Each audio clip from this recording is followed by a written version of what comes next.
sampah-sampah peradaban ini, mereka ini memang sudah pengangguran, ya kan? Kemudian kerjaannya juga memang cuma demo, dan sekalian demo, sekalian cari duit, sekalian kerja, mereka juga disambi, piknik. Jadi hiburannya cuma itu, nggak ada lagi.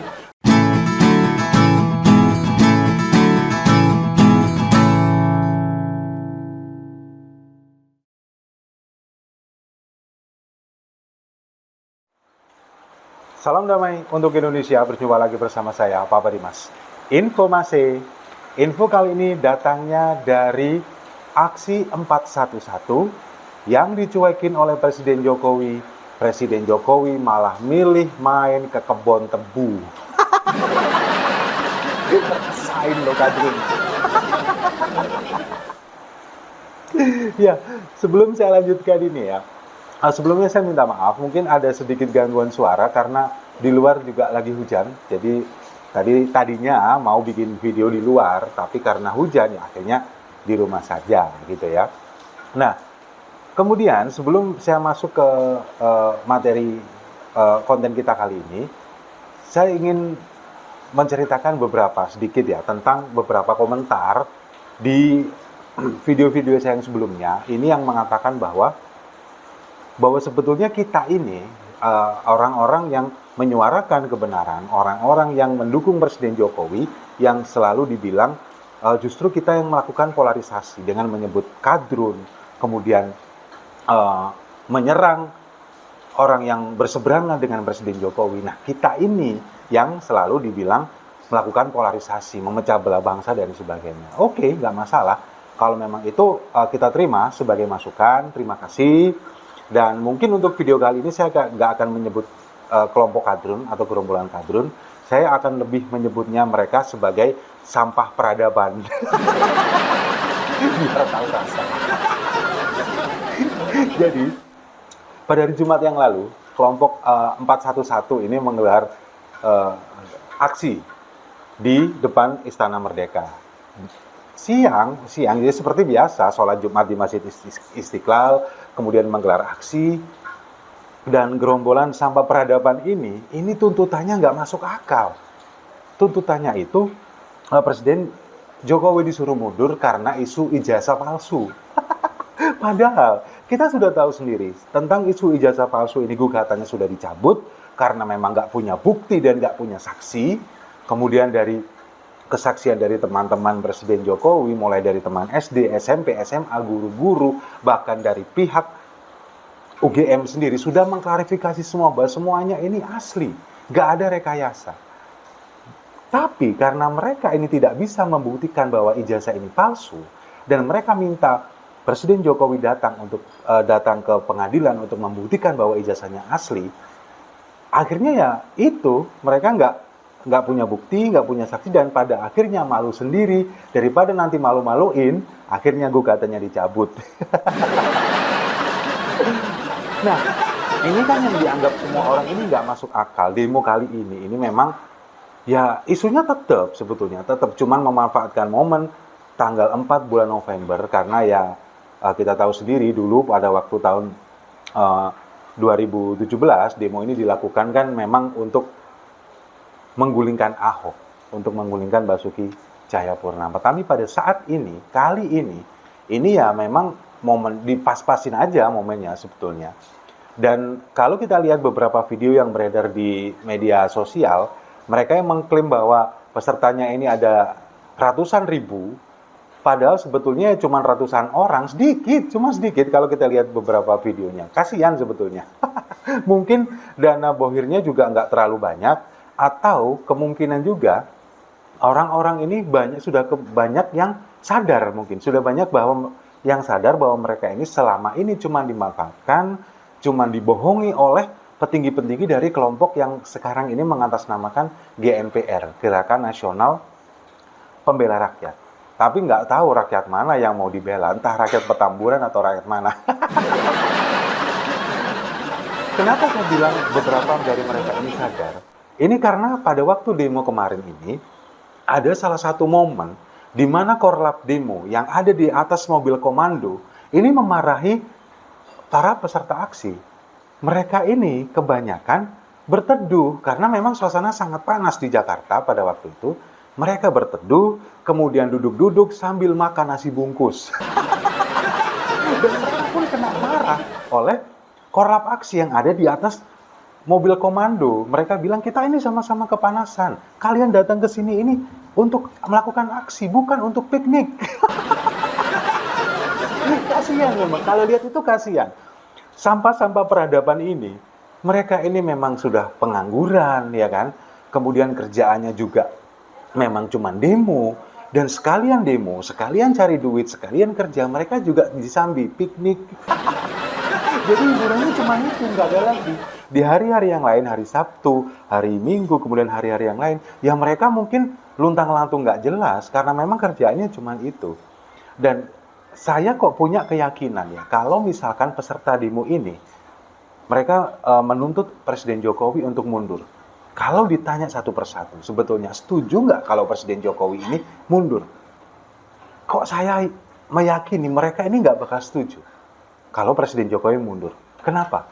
Karena kalau Presiden Jokowi mundur, sudah nggak ada lagi yang didemo, otomatis mereka akan kehilangan pekerjaan mereka. Karena pekerjaannya demo. Ya itulah, tapi memang mereka-mereka ini dimanfaatkan oleh elit-elit gerombolan sampah peradaban ini seperti Slamet Ma'arif, Nopel Bamukmin, atau juga menantunya Rizik Syihab yang sekarang menjadi Ketua Front Persaudaraan Islam, Muhammad Alatas. Mereka ini dimanfaatkan, kebodohan-kebodohan dan kepolosan orang-orang ini dimanfaatkan, dan mereka bangga dengan kebodohan mereka itu karena ini dianggap mengatasnamakan agama. Nah itulah yang kita di barisan ini, di barisan pemerintah Presiden Jokowi ini ingin sedikit memberikan kecerdasan kepada mereka. Meskipun ini sesuatu yang sulit, tapi paling enggak kita mempunyai manfaat untuk orang lain daripada mereka. Nah, kemudian pada saat mereka ini melakukan aksi Presiden Jokowi ini untuk menuntut Presiden Jokowi mundur, Presiden Jokowinya kemana? Presiden Jokowinya ini lagi ke Mojokerto. Presiden Jokowi lagi main ke kebun tebu, meninjau petani-petani tebu di sana. Karena apa? Karena Presiden Jokowi nggak mau menggubris mereka ini, sudah nggak dipeduliin, buat apa ngurus mereka. Presiden Jokowi lebih memilih untuk memikirkan nasib bangsa ini ke depan. Karena apa? Karena di Mojokerto, di para petani tebu ini, Presiden Jokowi ini sedang memastikan untuk ketahanan pangan untuk anak cucu kita ke depan. Karena apa? Dulu pada tahun 1800-an ini kan memang Indonesia ini rajanya ekspor gula. Tapi akhir-akhir ini kita lebih banyakkan impor. Makanya Presiden Jokowi ini ingin melakukan swasembada tebu supaya kita bisa lagi menjadi pengekspor gula nomor 1 di dunia. Nah ini yang sekarang sudah dimulai dirintis lagi untuk memikirkan ketahanan pangan kita, Indonesia, di masa depan. Bukan hanya sekarang, untuk anak cucu kita. Tapi nggak hanya itu, Presiden Jokowi ini juga memastikan untuk ketahanan energi di masa depan. Karena apa? Karena sari tebu ini yang dihasilkan dari proses pembuatan gula, ini juga akan sebagiannya, ini juga bisa dijadikan sebagai bioetanol untuk bahan bakar. Ini yang juga sekarang sedang digalakan oleh pemerintah. Jadi, Presiden Jokowi ini memang benar-benar pemimpin yang visioner. Di sisa tahun kepemimpinannya, mungkin sekitar 1 tahun lebih berapa bulan lah. Ketahanan pangan dan ketahanan energi di masa depan inilah yang sekarang sedang diperjuangkan oleh Presiden Jokowi. Supaya apa? Supaya nanti penerusnya, presiden-presiden di masa depan ini sudah bisa meneruskan ini, kemudian mengembangkan lagi untuk mewujudkan Indonesia supaya bisa menjadi negara terkaya di dunia nomor 4. Targetnya di tahun 2045 nanti. Sekarang kan posisinya nomor 7. Di tahun 2045 nanti targetnya ini menjadi minimal 5 besar, peringkat 5. Ya semoga saja bisa tercapai. Dan buat kalian para sampah-sampah peradaban, mungkin saya rasa juga mereka sudah cukup bahagia dengan mereka datang ke sana, kemudian makan nasi bungkus dengan lauk rendang lengkuas, dapat jatah uang 50.000, mereka sudah cukup bahagia, nggak perlu lagi memikirkan masalah negara. Dan jangan lupa juga, mereka nanti pasti juga dapat plus foto bareng dengan Novel Bamukmin atau Slamet Ma'arif. Dan di aksi kemarin juga nggak tampak tuh kayaknya si Imam Jumbo Rizik Syihab, nggak kelihatan memang, karena memang sekarang kan juga masih dalam masa percobaan penangguhan masih proses bebas bersyarat. Jadi dia kayaknya masih takut juga untuk turun ke sana, takut diciduk juga kalau misalkan dia berulah lagi gitu kan. Jadi cuman memberikan statement-statement yang sedikit memantik pendukung-pendukungnya supaya mereka yang dimanfaatkan ini untuk turut ke jalan untuk memanfaatkan isu ijazah palsu ini. Tapi ya kita lihat seperti itu. Yang datang juga cuma sedikit, juga nggak seheboh dulu yang katanya sampai 7 juta umat. Umat mana? Rasulullah juga pasti malu kalau punya umat kayak seperti itu. Jadi ya itulah, kita terus dukung Presiden Jokowi untuk menuntaskan masa kerjanya sampai di akhir periode kedua ini di 2024, dan semoga nanti di tahun 2024 kita mendapatkan penerus dari Presiden Jokowi untuk membawa negara kita lebih maju, lebih punya taring, menunjukkan taji kita di dunia internasional. Buat kalian yang ingin Indonesia nyungsep, kepingin Indonesia kacau balau, mending kalian ke laut aja dah. Setuju ya? Mari kita tertawakan sampah peradaban itu sambil minum kopi.